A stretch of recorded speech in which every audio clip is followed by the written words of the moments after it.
Bonjour. Préférez-vous une personne qui a des bonnes intentions ou bien quelqu'un qui est plutôt dans l'action? Alors, la paracha nous donne la réponse. Lorsque Yaakov est sur son lit de mort, il va tout de suite appeler ses enfants pour les bénir. Et donc là, il va prendre le premier, Réhouven, et il va lui faire des remontrances. Alors que Réhouven était une personne qui avait fait déjà une grande teshuva sur ses péchés, et plus que ça. Lorsque ses frères ont cherché à vendre Yosef, alors lui il est venu et il a dit « Mais ne le touchez pas, prenez-le, mettez-le dans le puits, dans le trou ». Et il avait, la Torah témoigne, des bonnes intentions car il pensait revenir le soir chercher son frère.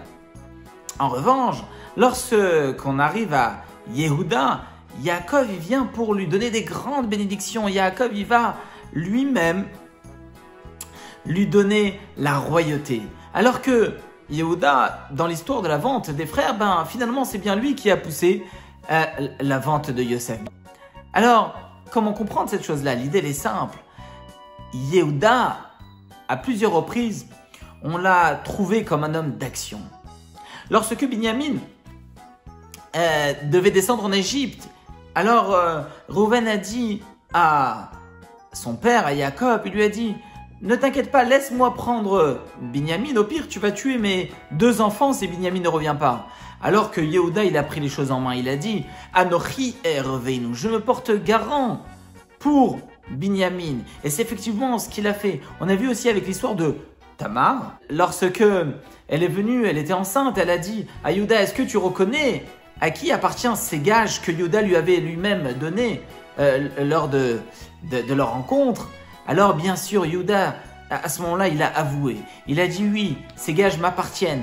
Le bébé que tu portes est le mien. » Et de cette manière, il a non seulement sauvé Tamar, mais il a sauvé aussi ses deux enfants.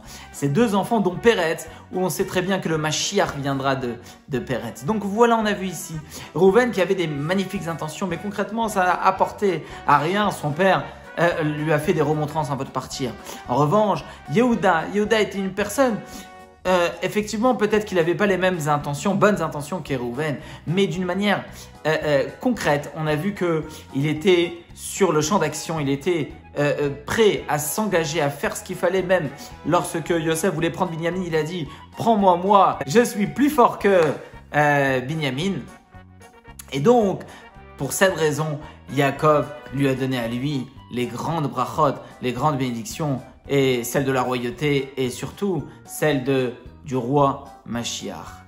Alors, des bonnes nouvelles, souhaitons que le Mashiach vienne tout de suite, et qu'on se retrouve tous très rapidement à Jérusalem avec le Mashiach. Shabbat Shalom.